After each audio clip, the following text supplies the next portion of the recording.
It is. Why does it say 12:07? That makes no sense, children.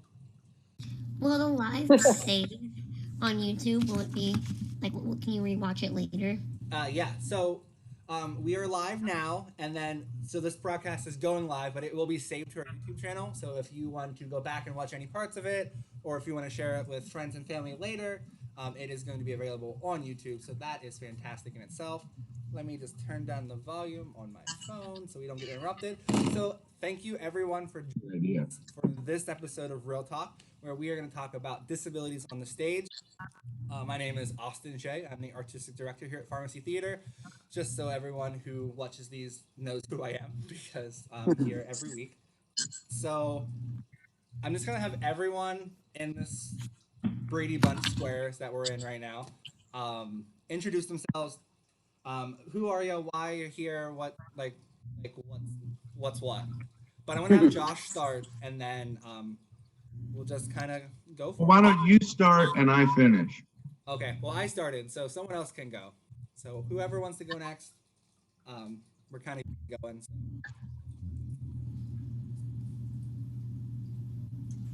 I guess I'll start. Perfect. So I'm Zach Swasta. I'm first and foremost a filmmaker, but I've been an actor for 10 years, mostly doing community theater, but directing and playwriting as well. And also in terms of disability, I recently graduated from Emerson College, and during my one of my last big initiatives there was establishing a disability advocacy group called Access Suited Disability Union, since there wasn't anything like that there to begin with. So that was one of my big gifts to that college. So that's basically what I've done in terms of my advocacy. I am a diagnosed Asperger's syndrome ASPE, basically. You're right. Thanks. Okay. Who is next? I can go next. Perfect. Hi, my name is Lachi, and I am a recording artist, a published author, and a voiceover artist. I am an award-nominated singer as well. And I am here because I advocate for disability representation in the media, higher visibility. I am a speaker with an organization called Respectability, and I am a member of a hodgepodge of different disability organizations and movements. And my goal is to do things like try to have the Recording Academy think of disability as diversity and things like that. So that's my whole, and I am legally blind, visually impaired. But I still think you're all gorgeous. You too, you rock. Perfect. And again, as we go, thank you all for, not just being with us, but sharing your personal experiences and identity, etc. Thank you. Thank you for having us. So, who's next? I'll go, Yolanda. Okay. My name's Yolanda Allen. I'm in Bedford, Ohio, and I have a talk show host. Excuse me, I'm a talk show host. Excuse me, I'm nervous. My show is called Healing by Hope Radio, and I'm an inspirational and motivational speaker. And I use my testimony to make people feel comfortable. A lot of people, when you're disabled, you feel like you're not worth it. People don't think you're strong enough. And my disability is debilitating arthritis, and I don't stand up straight. So automatically people see you and say, oh, wow. But that has nothing to do with my mind, my heart, and my drive. And I just wish people would get past that, because as you can see, we are all phenomenal. So I use that in my testimony to let people know that you are beautiful, strong, and worthy to be loved. And you can do anything you want to do, regardless of what anybody says. People are cruel, it doesn't matter, but I want you to keep going. And that's pretty much why I started. I didn't think I could do it, and I just stepped out on faith and did it. And here I am. And thank you so much for having me. See, you rock too. Yeah. Oh, thank you. Thank you for joining us. Thank you so Okay. much. There's two of you left. Who's next? Go, Brooke. Hi, I'm Brooke. I'm 17 and I am a high school student about to go into my senior year, and I'm an aspiring musical theater performer. And I have a disability called spina bifida, and I walk with forearm crutches.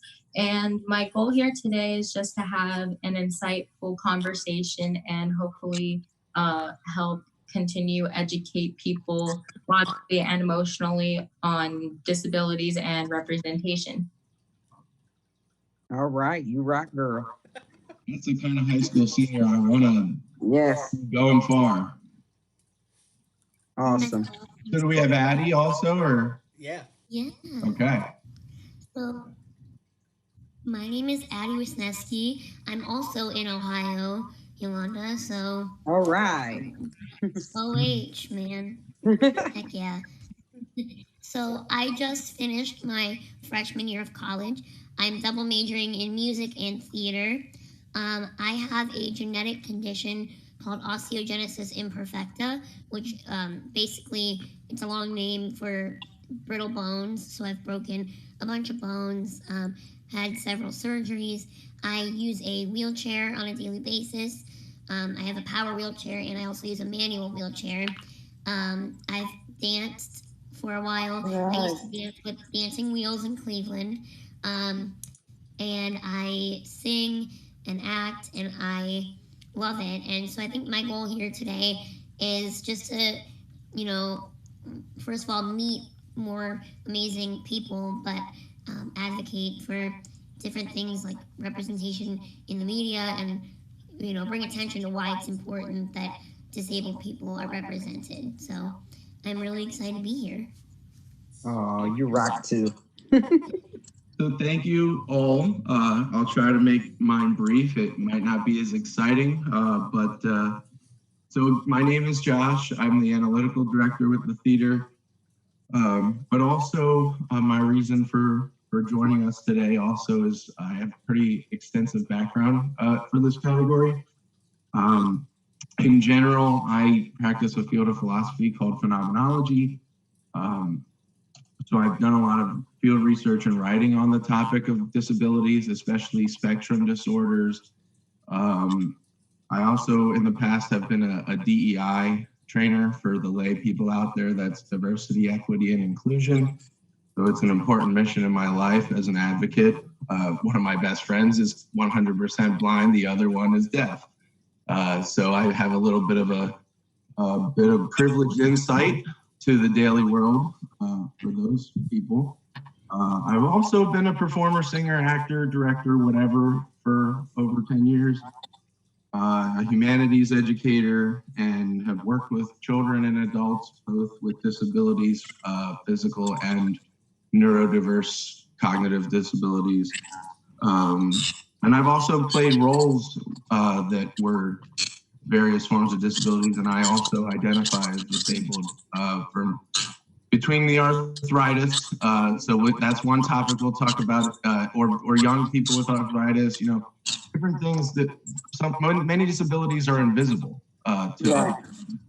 But I also have some neurodiversity going on too, with the ADD, OCD, ODD, that kind of stuff. So I can relate to a lot of different people, and I'm looking forward to the discussion. All right. Great. So I like to open these discussions with just asking a very broad, very general question about why is this important? Why is representation important? So just for everyone at home, so far we've talked about on Real Talk, we've talked about LGBTQ representation on stage. We have talked about portraying trauma correctly on stage. Today we're talking about disabilities. Next weekend we're talking about the paranormal and the skeptic representation on the stage. And then the week after that we are talking about cultural representation on the stage. So we're tackling a lot of those hard subjects and why is it important. So the question I want to start out with is, Why is it important to see people that look like you on stage? That's just my first question. Like, why is it important to see people that have the same disability as you, that look like you, that use some of the same things as you on the stage? Can I go? Yeah, go for it. Okay. I think it's important because for me, I use myself in this example. Sometimes I get down on myself and I want to give up and I say, I just don't want to do this anymore. You get tired of being, what's the word? People just don't appreciate you. So me, when I meet phenomenal people as like myself, I'm like, wow, they're doing it and I can do it, so they are a huge inspiration to me. And I don't feel so bad because you guys doing way more than me. I'm just really starting out, but I'm here to just let people know that you are somebody and it just doesn't matter. There are all different types of people. We are all special. So it motivates me when I meet people. It excites me. It's like, oh gosh, I have no excuse, so that's why it is important for us to see each other so we can understand what each other is going through. Yeah. If you have something to say, just go ahead and say it when no one else is talking. I just don't want to talk over people. Yeah, it's especially fine. Talk over people. Zoom mutes people when you talk over too loud anyway. But anyway, well, I think it's most important to see other because we as a society have been conditioned to believe that everyone is the same, right? Especially in the United States, for a country that so-called proclaims itself, an individualistic country that so many that everyone is just expected to be the same. Everyone is expected to look and same and act this and be the same. Essentially, like if you look back in like films and TV shows, especially TV shows like family sitcoms in the 1950s, everyone was the same. It was always the office working dad. It was always the homemaker mom. I'm just gonna say this was invented in the 50s. And it's always a bull. It's always this is weird. It's always a son and a daughter. It's like that's always just how it is. That's like perfect. Yeah, so I think it's always it's always important to know that like there are I feel like humans are Doritos. There are a bunch of flavors, and there's only more coming. So so in terms of both physical disability and neuro diversity, it's important to see the many flavors of what the human race has to offer, basically. Well, think about the Good Doctor. Isn't that one of the pop versions of neurodiversity? Oh yeah, definitely. Have you seen a scene with him? What's your opinion on because I have an opinion, but go ahead. I haven't really seen The Good Doctor. I've heard that I've heard a little controversy that he's played by a neurotypical actor. I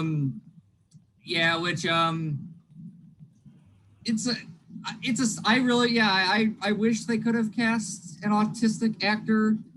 I can understand why they may have gone. Well, right. Yeah, no, there's realities too, but my thing is I kind of get nervous that the way that it's portrayed, that the people watching that show will think that every single neurodiverse person it acts that way, or is, you know what I mean? And the every person is different. Yeah, and it's a stereotype that neurodiverse people are mathematical experts, and that's not true at all. I am terrible at math. I went to Emerson College. The running joke is that I went to Emerson because I can't do math, and that's 100% true for me. So when you think of all these portrayals of people who are autistic or have Asperger's like me, and you think of characters like Chris from The Curious Incident of the Dog in the Nighttime and Spencer Reed from Criminal Minds, aka my doppelganger. Oh, we like him. Yeah, right. But they're all mathematical geniuses, and so your Hollywood lookalike. Yeah. Everyone always gives that to me in high school. But yeah, it is important to realize that, like especially spectrum disorders affect everyone differently, and we might have similar traits, but like I will never speak for everyone. I can only speak for myself and let everyone else see if they identify like similar or different. It's called diverse for a reason. Yeah, exactly. Right. Hi, it's Lachi. I would like to actually make a super quick request. And you don't, if you're not able to or you forget to, it's totally fine. But if you can say your name before you speak, because I'm not used to everybody's voices yet, that would be really super helpful. No problem. So I believe that it's really important to have representation of your diversity for a couple of reasons. I kind of want to piggyback on what Yolanda said. It really helps to see yourself in a really great position to think, hey, I can do that too. When I was coming up, yeah, there were some really cool and awesome female singers and Black writers and things like that. But I didn't see anyone that had any form of disability, especially female or of a, minority situation. And I have a feeling that if there was somebody that I could just point to and say, hey, I would love to start striving to be something like that. You have girls going, I want to be a famous this and that, like such and such name. And you have, guys saying, I want to be a famous sports player like this and that person. But if I say, hey, I want to be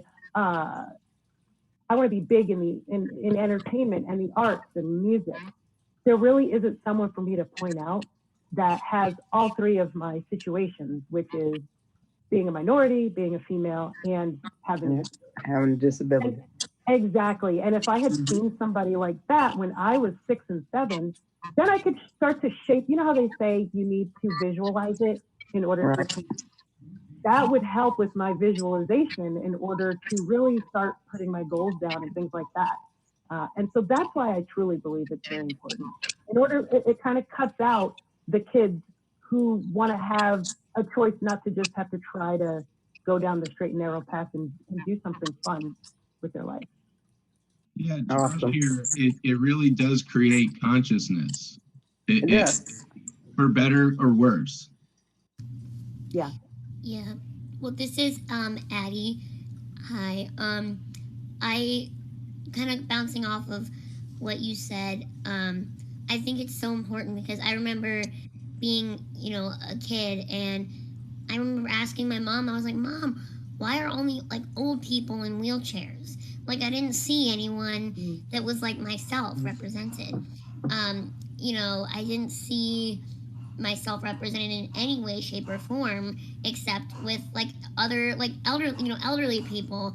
And I'm sorry, my dog is barking in the background. You can hear that. But similar, it kind of forms how you visualize yourself as a person and your identity. Like, I mean, sure, you can overcome those things, but when everyone else gets to look up to a famous athlete, or it kind of gets, I guess, emotionally like draining when you don't have someone that represents yourself. And only in like the past 5 years or so, I'd say we really started to make small changes. Like I remember the day I went into Target and there was a little boy that had Down syndrome that was modeling the clothes. And then there was like another model that was in a wheelchair.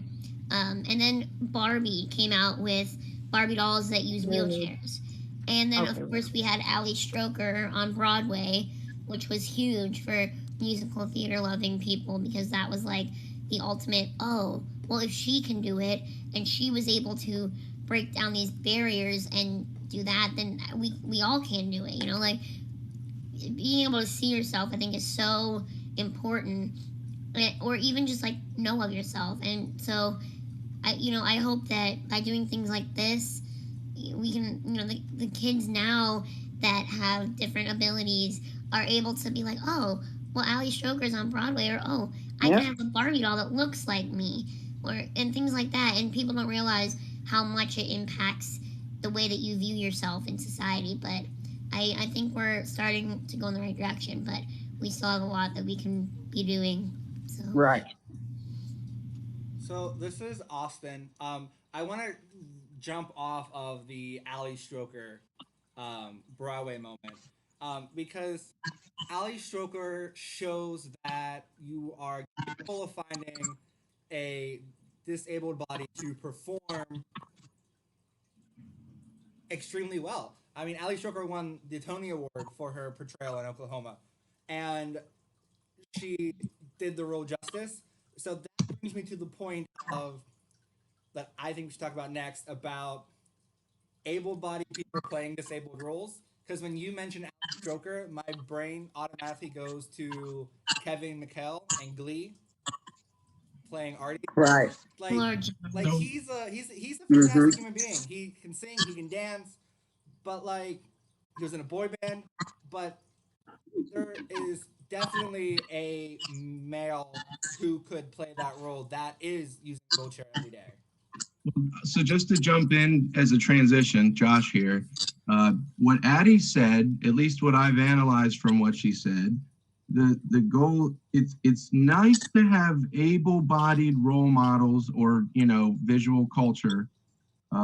That's good, but having a strong disabled role model is tremendous. Tremendous. To see, have someone either in your life or in your entertainment, you know, in your life is always the best, but to at least see it on the screen, a strong example, a strong disabled person or strong neurodiverse person, or, you know, to see that or have that in your life is what I'm understanding is that's way more tremendous than having a nice able-bodied person that's your role model. You know what I mean? Mm-hmm. It's Addie here, bouncing off of kind of what Austin had said about the actor, just totally slipped my mind, who played Artie in Glee. Like, I remember specifically, like, seeing Glee and being like, oh my gosh, like, there's someone in a wheelchair. And then I realized that the actor was able-bodied, and I was so confused. I was like, you know, like, I mean, Drake and Degrassi. Yeah, it was Right. great. You know, okay, we saw a wheelchair on screen, but then there were like moments in that show that I think were questionable, like when they all put wheelchair, like when he jumped or rolled himself into the pool. I'm thinking, okay, that's a, you know, if you know, we all are familiar with the cost of like medical equipment and other Right. like insurance, and I'm thinking to myself now, rewatching that, how is that acceptable that they took a probably $4,000 wheelchair and put it into a swimming pool with him in it, you know? And I think that there were some flaws like that, and you know, thank God that Ali Stroker kind of came along later in that show, and I feel like she was kind of used as like a, oh, here's actual equal representation for differently abled actors, because we're realizing that maybe we should not have had an able-bodied actor play a disabled character, which, you know, I think it can kind of, people often will use the argument, well, but no one, like, you know, well, we didn't have anyone disabled. Well, did you look hard enough? You know, like, especially in, like, TV shows. I mean, community theater is one thing, because, you know, it makes sense that you would not be able to have people that would be able to fill those roles. But in a TV show like that, you have the perfect opportunity to find someone, and then you use an able-bodied actor. Like, I don't know. That's where I'm kind of, I don't know. That kind of irritates me whenever I see that. It's like, if you're doing this probably $1 million production, you can't search a little bit harder to find someone that can equally represent that. And so, you know, Ali Stroker saved it, but still, there were a lot of questionable, like, ableist type of things that happened in that show that, looking back now, are very questionable. Like, also, what was it? When they sang Proud Mary, they all came out in wheelchairs and were like, this is for you, Artie. And then they were like, big wheel, keep on turning. And it was so, like, then I didn't think anything of it, but now looking at it, I was like embarrassed watching it, because it made me feel so weird, as if like being in a wheelchair is viewed as less than, and that, you know, we should all, you know, I see where the writers might have been trying to do that. But then you had not just one able-bodied person in a $4,000 wheelchair, but you had like however many actors in $4,000 manual wheelchairs, and that's where I think we need to do better. I don't know. That's my opinion on Lachi here. So I share your frustration in that sense. I try not to get so angry because sometimes I just get really riled up. I just think to myself, and I'm going to go there, but I think to myself, well, what if they had a role for a Black person and they just couldn't happen to find one, so they cast a white person to play a Black person? Right. That would probably be the end of many lives on that. Or whitewashing. Mm-hmm.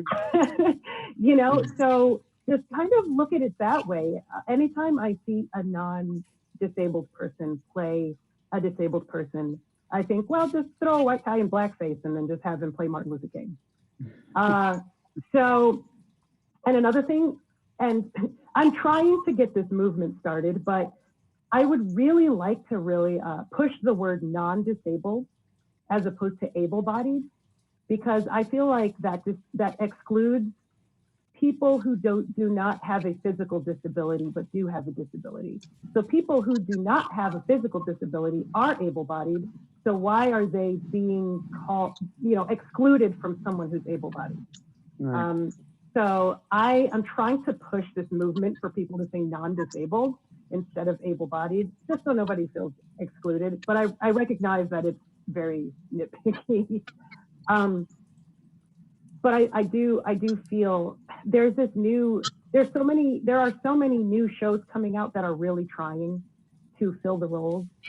But honestly, the real solution is to get more disabled and neurodiverse people in the casting seats, to get them as the script writers, to get them as the people behind the camera, because they are the ones that are going to start casting and being more sensitive to that situation. And if you have a bunch, it's almost like having a bunch of men write a commercial that showcases 3 women. Why don't we have a couple of women in the background to help showcase and write that commercial? So I believe that if we start having more neurodiverse and disabled and deaf people behind the cameras writing the script, that's where the real change will begin to happen, and not just throwing a carpet, a rug over a dirty room type of situation. Right. That's with the language. So this is Austin. So yeah, going along with that, I think the last report that I read on Broadway, 95% of the playwrights are white that go up, and about 95% of casting directors are white men. So you have 5% of casting directors that are female, Black, Latino, Asian. Like 5%. Only 5%. Is such a 5%. Very small part, and that is why exactly what everyone's talking about. That's why, I need this disabled actor who uses a wheelchair, but I know this non-disabled person who can play the role. It's just going to be easier to go that way. Right. Launching this search to come out, and so I do agree that bringing more people to the conversation is always important. It's always what should happen, and there's a I don't know if anyone on here has heard of Deaf West Theater Company. Yes. Addie said, yeah. So Deaf West is a theater company that pairs deaf actors with actors who can sing and speak, and they do the whole show in sign language, and the deaf actors have a voice sung by another person, so it gives representation, it puts people together. They did Spring Awakening, I think, 4 years ago on Broadway, and Ali Stroker was in that. She was, I think she actually played a person the whole time. But they they give representation to deaf actors and that deaf community, and that's fantastic in itself. But that's pretty much the only example that I can find of a theater company bringing a disability to the front. the forefront. Right. Addie here again. Sorry. I also, at first that was one of the only ones that I was able to find, but actually when Allie came to Cleveland, she was in spelling bee, and I actually got the pleasure to meet her and talk with her a little bit, and she reached out to me via email and was telling me that she is working with creators and other people that have some form of disability, and they're forming like a theater company in New York that is completely run by people with disabilities and also performed with people with disabilities. I forget the name of it, but I know there's several people on board, and it's really a cool thing. But also, I want to bring up, I think that not only is it a problem that we don't have disabled actors playing disabled characters, but I think like we could have disabled actors play characters that aren't necessarily disabled. Like Right. Allie Stroker playing Ado Annie in Oklahoma. Ado Annie is not, necessarily disabled, but Allie played that role, and it was a really cool perspective having her play a character that's not necessarily written in to be disabled, but she was able to bring that aspect and that representation to forefront. Also, there's a couple people that actually have the same condition that I have, that have been in some TV shows that you might have heard of that you probably wouldn't realize that they were disabled.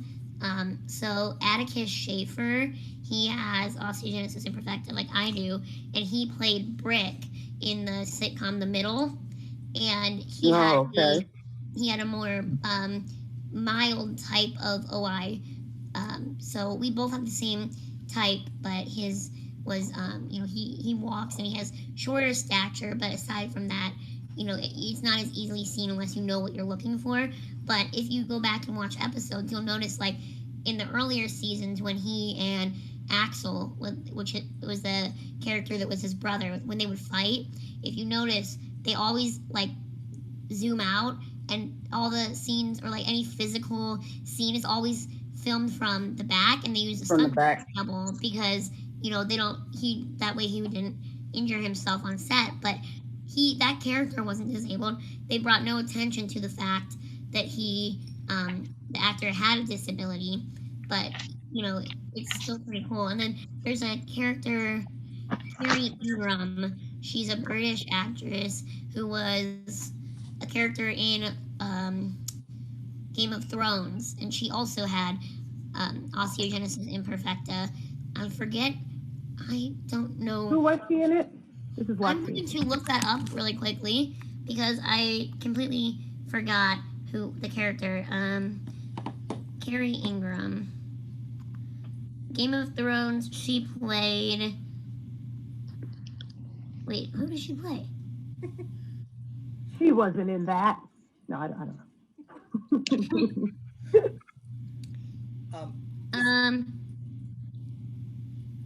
I'm looking for it.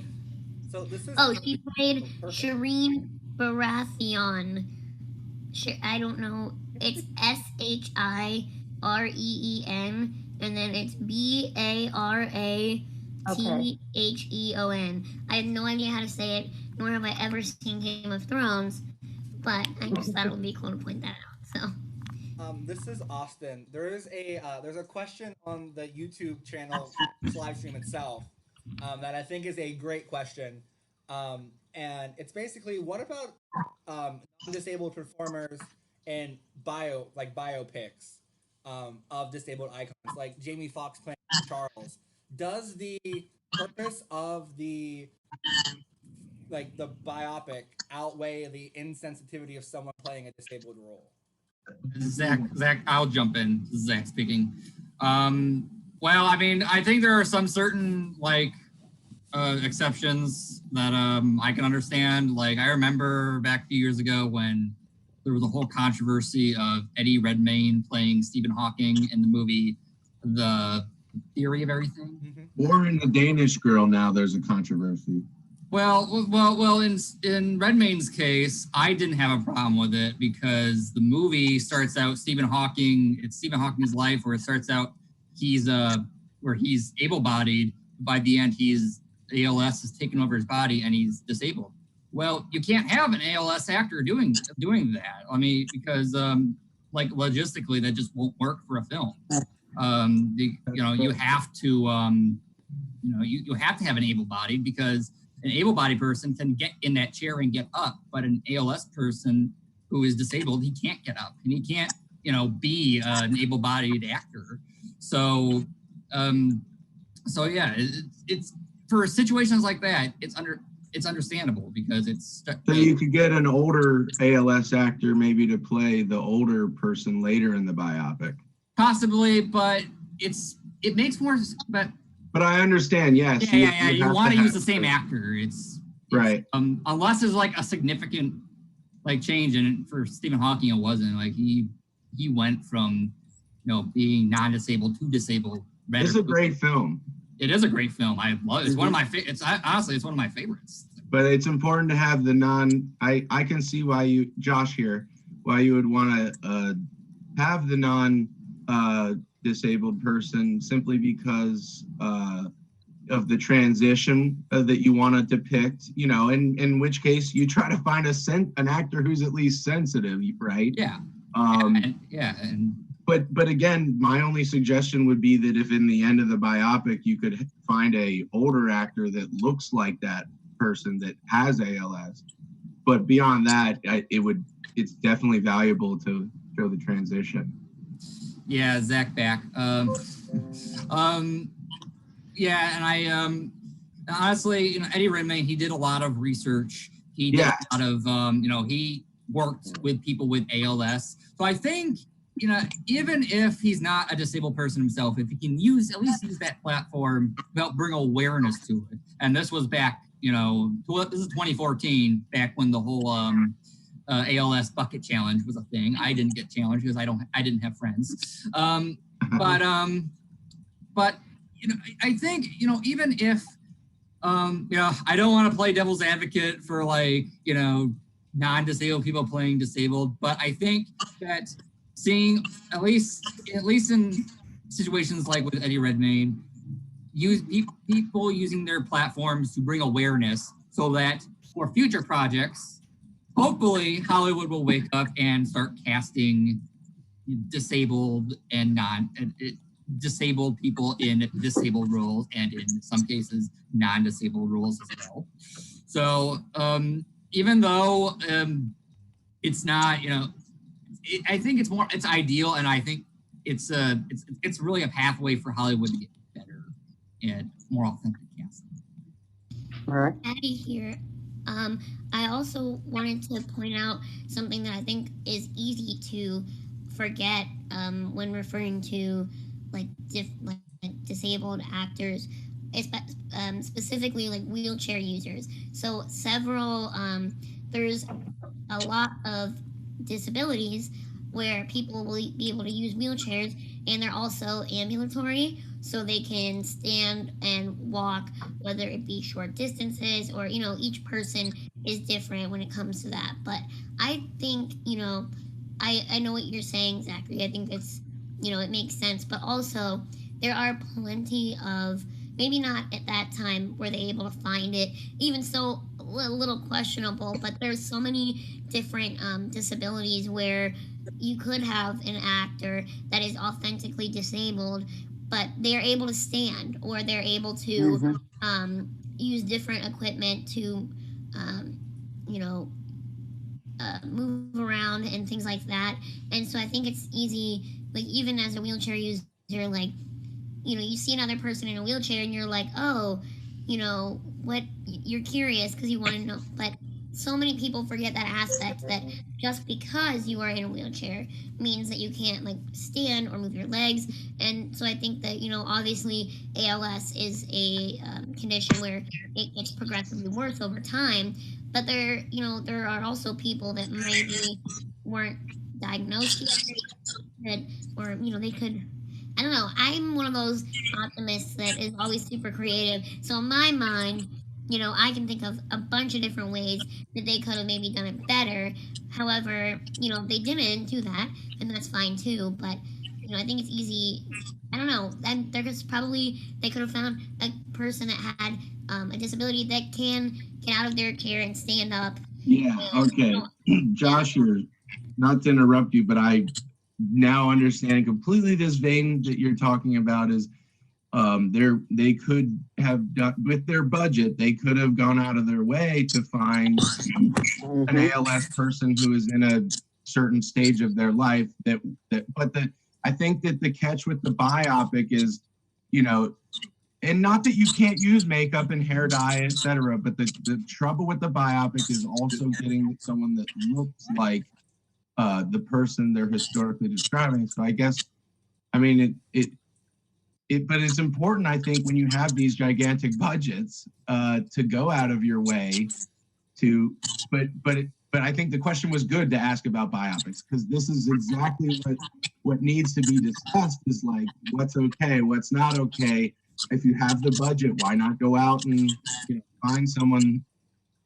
But it's interesting because on Zach's point, you do need to, you want to see the transition done well. You want to see someone that looks like them. But when you have the budget and you're not community theater, so. Yeah, Zach here again. Yeah, and also with a biopic, you want to also capture their journey, like the real person's journey is accurate, and and it takes a lot of patience and careful, really just paying attention to what you're doing in order to make that as accurate as possible. And I mean that's a good idea, honestly, using actors who using a different actor for each stage. I think at that time, that's not something I would discredit for the future, but I think they were very progressive for that time. Oh yeah, definitely, for sure. Even bring in subject matter experts, I think was Josh here, progressive for their time. Yes, exactly. Oh, that's awesome. It's Addie. Oh, they did that? Okay. I was gonna be like, oh, well, they should at the very least bring in someone on the production team that has ALS, has experience. Okay, because I'm not super familiar. That is what they did, but I also see Addie's point that, if you have the budget, and for all we know, they did try. For all we know, they did try. Right. Yeah, but...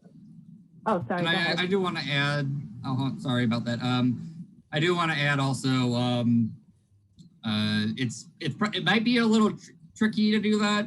I think I'm always up for destroying, utterly demolishing the status quo and we like you. Well, yeah. Yeah, like destroying and subverting people's expectations. But in their minds, I'm sure the filmmakers thought that if they I know older movies used to do this, I'm sure, where they would use multiple actors. They always do it with adults and kids, but to have a different actor, I feel like no matter how good the makeup is, people are going to tell that the actor is different. And it's a different consciousness. Yeah, people are going to come out. I have to say, Zach, something we've learned is that Zach brings another sensitivity. He brings the sensitivity to the table of, yes, inclusion is important, but there are some of us who identify as disabled that wouldn't feel as confident or wouldn't have whatever the case, whether it's a limitation or a choice. Not everybody wants to dive in to performance, but so Zach does bring an important sensitivity that, there are, you want to do as much as you can, especially those big budget filmmakers, you want to do as much as you can to include and make things adaptable. I'm a big fan of any given character. You might cast someone who's an amputee, but any given, I love that because it's more visibility, but you also have to compromise, you're not going to necessarily, unless you're going to alter the entire story, you're not going to have that one-armed person play a Major League Baseball pitcher. Right. That's the sensitivity I think Zach is. Lachi here. I hear what you guys are saying, but I think I'm team, I'm sorry, Allie? No, Addie. I'm Yes, team Addie. Addie on this one. So I feel apart from if you have a big budget, you have the time, capability, space, and wherewithal to find an actor that could be in a stage in their life to play both the non-disabled section of someone's life and the disabled section of their life. But you also have the budget to utilize whatever you need to make the movie appear as such regardless. Right. Regardless. So let's say, for instance, you have a one-armed person trying to play a Major League Baseball player, but they can't make it look right. Well, you can with all sorts of crazy technology to make it look like a baseball player, a one-armed person can play a baseball player. The only thing I will cede is that, yes, perhaps it was 2014 and yada, yada, yada, yada. But moving forward, if you do have a big budget, you have the ability to find the actor. You have the ability to use whatever technology and TV tricks at your disposal to make it work. And while I heavily appreciate consultancy, I also believe that things would be different, again, if the writer behind the script also had the issue. Yes. Because, because that's part of the problem, right? I can only assume that a bunch of the people that cast the guy to play the part already looked and related to that guy, looked like and related to that guy. And maybe his agent knew that guy's agent, and those two agents, did lunch. So once you start having some of these guys behind the screen, they'll start to think to themselves, it's my mission to make sure that the lead character that I wrote has this disability that I'm trying to portray. And so I don't know. I believe that. And then to Zach's point of, oh, well, it may, it might take away from the story. It depends on the way you look at it. We don't have enough disabled actors running around on the big screen yet to really, I don't think we could really say that yet, but I almost kind of feel, now this might be specific to me, but I almost kind of feel that if somebody said that the lead actor that played Stephen Hawking in his biopic actually had ALS, I would be such a huger fan and go, holy shit, oh, that's why they had to show it from the middle up, or that's why he had to da-da-da-da-da.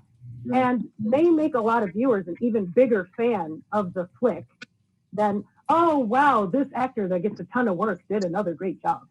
Right. Yeah. So, Lachi, Ash here, just to really conclude that segment, what I would do as either writer or director, if I had a one-armed actor for it would have to be a biopic about Frank Merriweather, the famous one-armed baseball player. Right. So there's your inclusivity, there's your adjustment, and that's all the power of the writers and directors. Now, granted, it's not always an easy thing, and you don't always have that person on your team that goes, "Oh, what about this historical accurate thing?" Right. But Frank Merriweather, real one-armed baseball player, very famous. Yeah, I also, it's Addie here again, sorry. I also want to point out, okay, maybe to the public, being an amputee and doing something like playing baseball isn't something that you could do. Well, there's probably more people that are like that famous baseball player that do it, and we just don't know that they do, sure. Right. Absolutely. If you want to, if there's someone that's good enough, maybe they have a prosthetic and they're in the Major League Baseball, I mean, why shouldn't they? You know what I mean? So I think it's also important to, recognize that there's probably people out there that can do it, whether or not they're interested in representing people that have their similar ability on screen or not. I feel like at the very least, consulting with them and making it more of a norm, hey, we know that you are a baseball player who's an amputee. Can we consult with you while we're writing this and ask you a few questions? I feel like even that is something that should be the standard when it comes to, I mean, even like just in every aspect of writing and film. I think it's important that we have, like, at least, at the very least, like, bare minimum. I don't care if you have $5, like, using Right. social media, you can find someone to Find at least somebody. talk to. You know what I mean? So I don't know. Brooke here. To piggyback off of that, I think it's wonderful that movies and actors have things and resources where they can educate themselves, but also a big thing is where we can have projects where we have these disabled actors. I feel like you can educate and try to relate first-handedly as much as you can, but I don't feel as if, unless you actually go through it, the delivery and the performance won't be as authentic, and it might just have a different impact. So I think for that purpose alone, inclusion is definitely important, just for different perceptions of and different perspectives of performances. Visibility, Josh here. It's all this accountability of consciousness is being born through visibility and language. So we have to talk about it, and as soon as we see it, because things are only weird, strange, different, other until it's presented to us. Right. I have a question for everyone. How do you handle the bad days? Some days you just feel like, oh, forget it. I don't fit in. I don't know what to do. How do you handle that? Because sometimes I get down. People don't accept you. They're shallow. How do you guys handle it? In general or related to performing arts? In general. They're not in your mind, so they're speaking from something that they don't go through. So almost just don't take it as personal from that aspect alone, because they don't know what you go through day to day, emotionally, physically, mentally. So from that alone, just try to not take it as personal. And self-care is important, whatever that may be. And also focus on the bad days, try to highlight and prioritize the good things and be like, okay, I love to write, so I'm going to try to write today. I'm going to take my anger and I'm going to make it into a passion project today.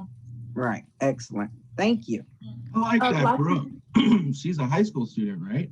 Yes. Actually, Lachi here, I want to say two things to Brooke, or in response to the things Brooke has said. First, I just want to go back real quick to Brooke talking about authentic representation. I feel like it's super important, not just because it shows authentic representation, but it also teaches non-disabled people how it really looks like. And I think that that's also what we're trying to do. Like shows like The Wire, and everybody's like, oh, that's how it is. We're trying to teach people how it is. So if we have a non-authentic person showing them, then it's just their perception of what they think it is. Right. Wow. So true of theater. Oh, that's awesome. Right. And then the other thing Brooke said about moment. trying to be yourself and being taking care of yourself and self-care, to respond to Yolanda's question. One of the things that I think, and this kind of goes to what Zach said in terms of theater and acting as well, I think if you pick who you want to be, just pick yourself. Who are you? And be completely okay with the decision you made of who you are. This is who I am. I'm loud, or I'm quiet, or I'm the person that just says the one-liner jokes, or I cry at sappy movies, or I like to write. If you pick yourself and say, I like me, this is the person that I'm deciding to be, there's always going to be someone who dislikes it, and you can't be everybody to everyone. So be happy with who you are and be okay with the fact that 51% of the group is not going to like what you decided. And that really helps a lot. And you can be okay to go into a room and have people not like you and be like, well, this is me. So, This is me, like it or not. Hi. Yes, Addie here again. Lachi, that's perfectly. I couldn't have said it better myself. Perfect.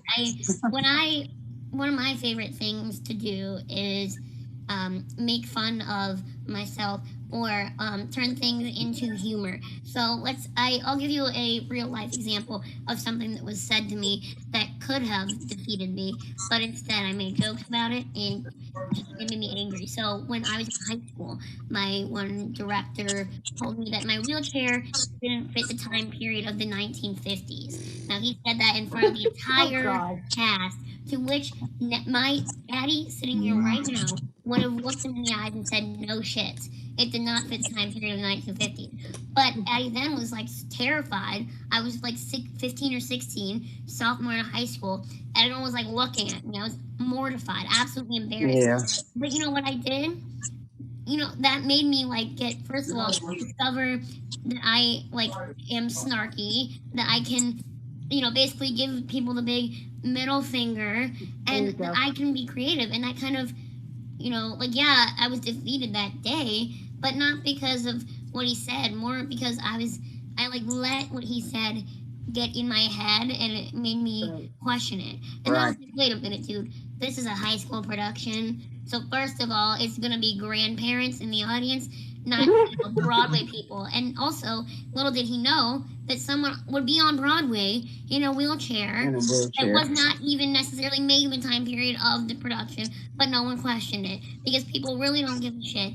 They just care about themselves being represented. So, and yeah, there was plenty of other things that same director did, but well, I don't think we will have time for that today. But yeah, basically, just give them the big middle finger, laugh about it, laugh at them, like oh, I'm sorry, sir. Yeah, your attitude doesn't really fit with a high school This director. time period. Right. You don't look like this. That's why if I could go back in time, I would have like went off, and I would have been like, I would have flat out just said no shit in front of the entire company. But Addie then was like, oh my gosh, I'm so embarrassed. Oh, now I'm just like. If they were so concerned, they should have just gotten a 1950s wheelchair. Right. Literally. That's what I was gonna suggest. Put me in an office chair, for God's sake. I don't care. Make some sort of constructive decision, not an exclusive remark. Lord Jesus. Zach here. I'd like to jump in and answer Yolanda's question. Well, so like I think that at the end of the day, and it's taken me 23 years to realize this, is that I don't like with my Aspergic brain. Oh, hello, dog. So my Aspergic brain, which I call what I call the brain affected by Asperger's syndrome. I like it doesn't mean I'm but my brain all it does really is that how I see it is that it slows my brain down and allows me to see things that people who are neurotypical typically don't see. Yeah, so it's not that I see the world wrong, it's that I see it differently. And just because it's different doesn't mean it's wrong. Fortunately, growing up, and I really relate to how Addie says Addie then, Addie now, because Zach now is Zach. There was, I had, I was kind of also brainwashed by the non-disabled stigma of the air. Mm-hmm. I think we can all kind of relate to that, honestly, where we didn't really speak up for ourselves because we weren't aware of it. But that's I did as a child.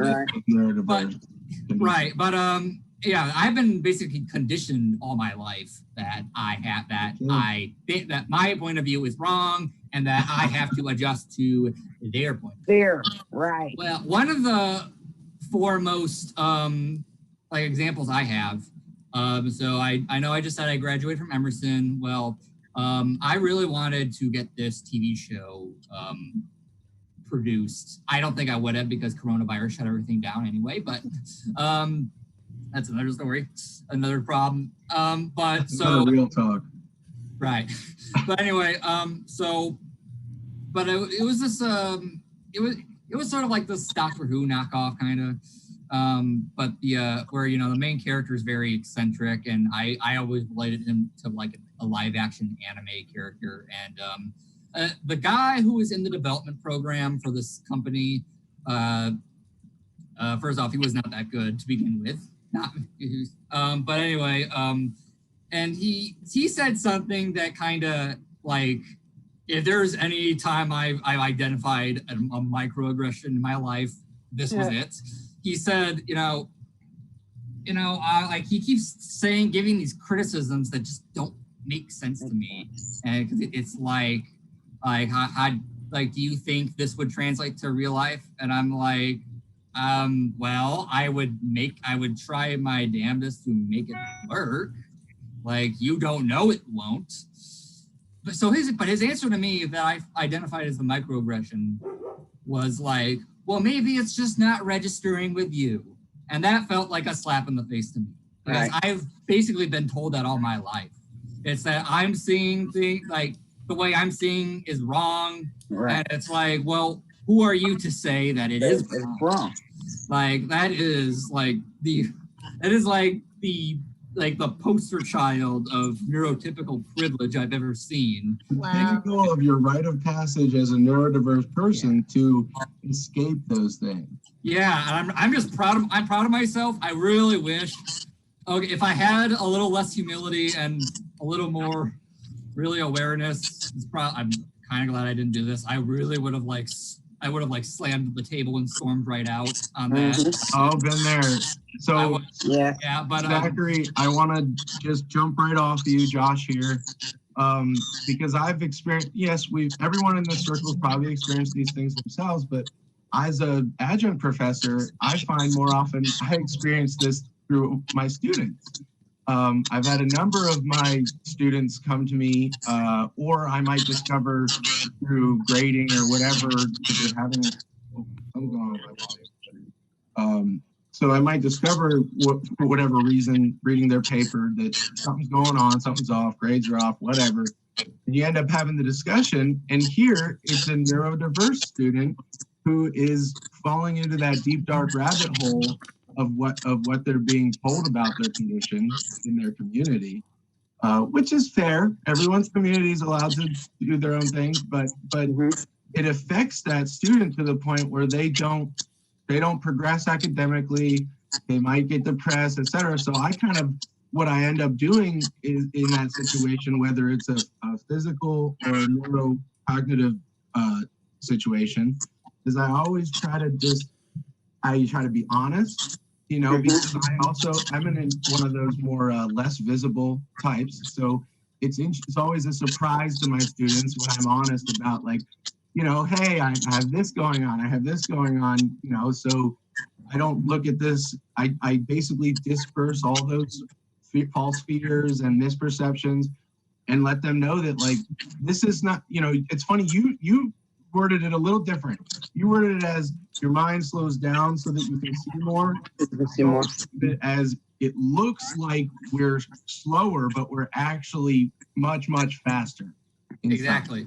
I agree. And it's not like, don't read into that or anything, anybody, but it's just that idea that if as soon as you explain to the student that you're not wrong, you're not bad, you're not broken, you're not deformed, any of those negative words that we have in our memories and reveries, I try to explain that. I say, hey, this is something that if you can get through the bad parts of it, the negative energetic things that may come with your particular deck of these cards, this could be a good thing. This could make you excel. This could make you, in some ways, you can go past your peers, even though at the current time you're thinking you're below average. But the truth is, you just haven't gone through the kinks yet of your spectrum disorder or your physical. I don't want to use the word limit.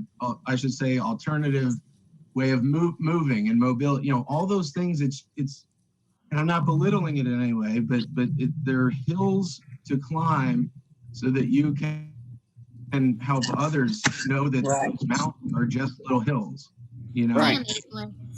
Sorry, I got real pontificate.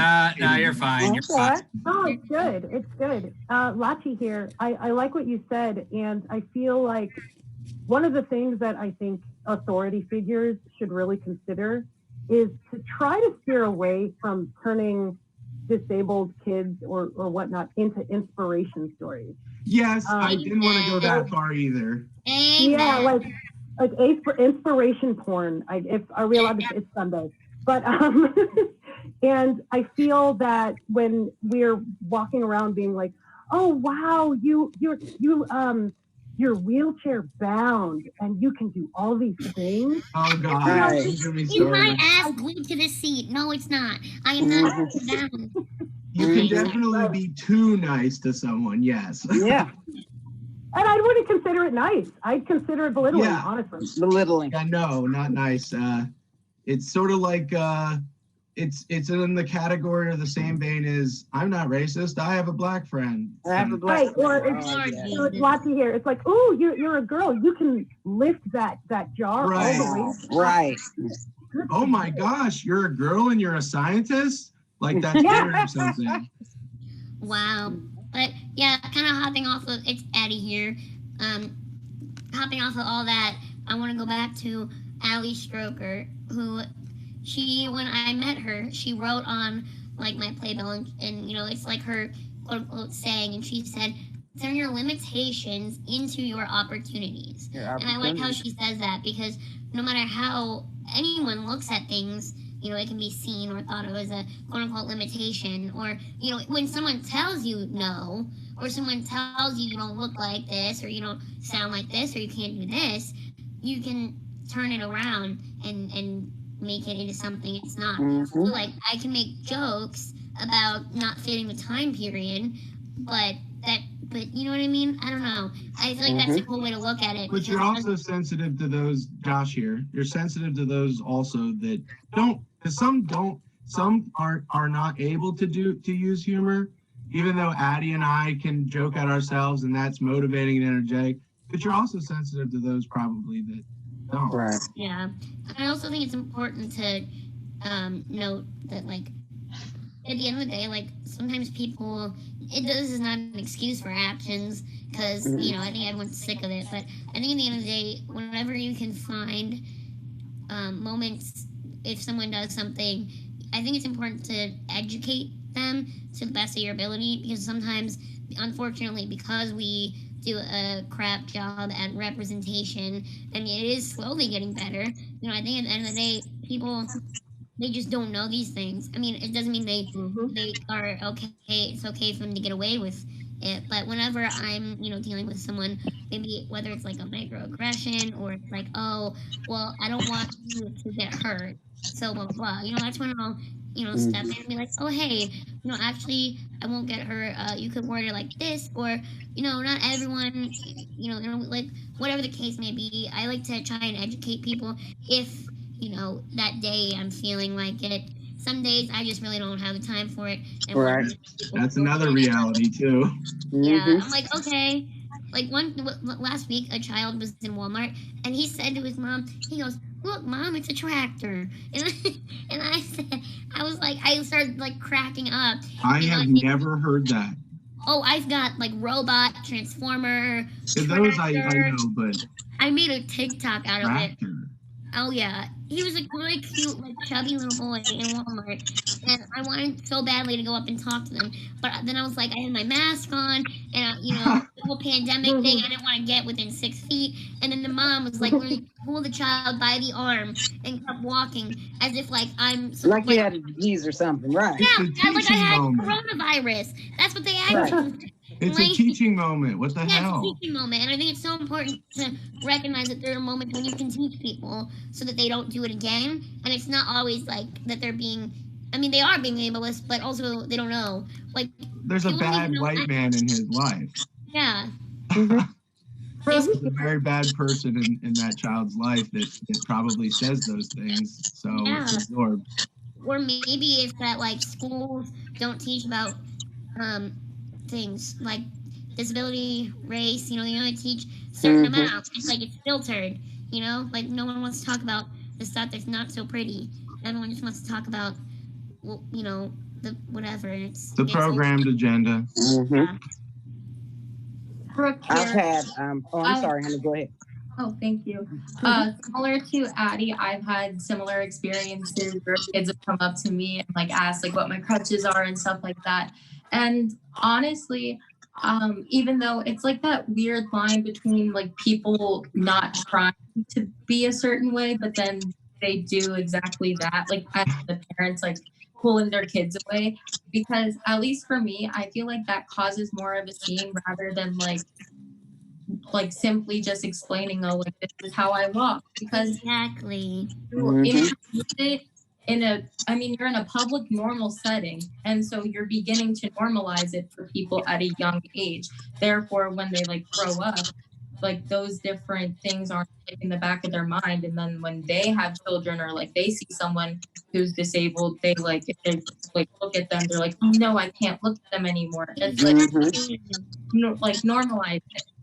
Yeah, I also think there's like this whole thing of like people walking on eggshells because oftentimes like the media portrays things, and you know you'll see glimpses of people that get really annoyed, and so people are afraid that they're going to offend somebody. Yeah. And I almost wish that there was like a divide, or like not even a divide, but like some sort of, okay, you know, you're not offending me by just asking. I mean, sure, there's better ways to go about it, but I personally, and I'm not speaking for everyone because you know everyone has a different view, but personally, I would much rather you just flat out, you know, educate or ask versus making an assumption or you know, being like, oh, I'm gonna try and describe this to the best of my ability. So children do interesting things in public, and one of my favorite things is when the parent, they're like, Mom, what's that? And they're walking, and the parent takes them by the head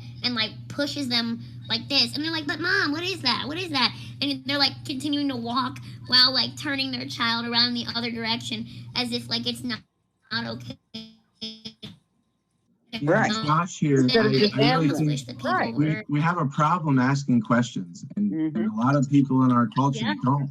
They are afraid to do it themselves, and they think that you are a sin against all the gods if you ask them a question. Lachi here. I believe that it's a really good lesson to teach people to ask. And I've done a lot of interviews with different journalists and whatnot.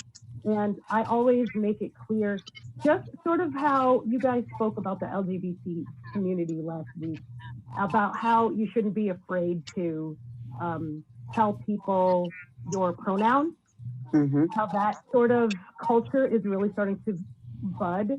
I think it's the same for the disability community, to not be afraid to tell people your preferences, what you like, what you need, and to let them know that it is safe to ask. There's a concept called ATP, and it's called Ask the Person. And if at any point you're confused about what to do, just ATP. And it's funny, you can teach some of these journalists and some of these TV people that they can ask you and they can ask other people. I had told a journalist a few things that I needed and wanted regarding the write-up they were doing for me. And then I heard from a friend that same journalist did a write-up on her, and she came back and she was like, wow, you know, she asked me this and she was accommodating with that. That's really cool. And I was like, wow, that was because I told her to do those things. So you really are changing people's attitude one by one if you are just upfront about your needs and about what you want and what you deserve or prefer. So this is Austin here. This is the perfect way to wrap everything up. That it is very true to be authentic to yourself, but also ask the person gives a sense of authenticity to like the issue. Like if I don't understand something, I'm obviously going to ask the question because I'm not afraid to ask the question, and that's very important, is to not be afraid to ask the question. And Addie said it, Brooke said it, Zach said it, everyone said it, that representation leads to those discussions and leads to the education. And education is a way to solve most problems in the world. Just understanding or not being afraid to say, I don't know enough about that to say. I don't know enough. Right. Like, I don't know enough about that topic to have an opinion. That is the only thing I know is that I know nothing. Yeah, so like those are great things, and I before I end this live stream, I just want to thank all of you guys for coming and Thank you. sharing your stories, sharing your things, because we could obviously talk all day about this. It's not just like confined to an hour. We all have stories, and I just want to end with saying that, saying what Brooke said about having self care. Self care in the culture we live in is important if you're disabled, if you're non-disabled.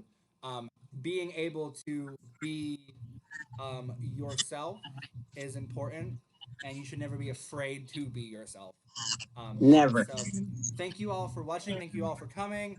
And as always, if you have any questions or if you want to have a Disabilities on Stage Part 2, just let us know, and we'll be glad to have a conversation.